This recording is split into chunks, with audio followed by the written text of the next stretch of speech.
Hello guys, what's up? iPhone 13 Pro and Pro Max concept video based on latest rumors.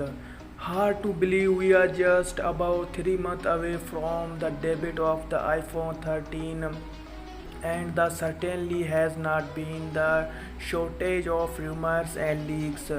However, most of the detail about the camera's actual functionality are still up the air.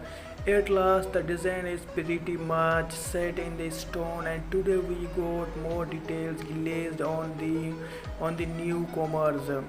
Design Concepts iPhones has created a detailed video for the both iPhone 13 Pro and 13 Pro Max.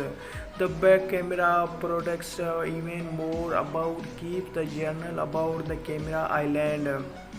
Compared to the procedures, we also are silently before case a similar narrow notch and the apparently similar camera lenses.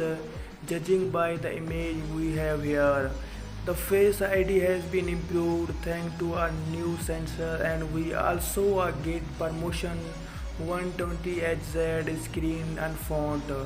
Design lies and still the same on OLED, and the panel also checked out the interestingly enough. The iPhone 13 Pro looks really bulky here. Will the iPhone 13 Pro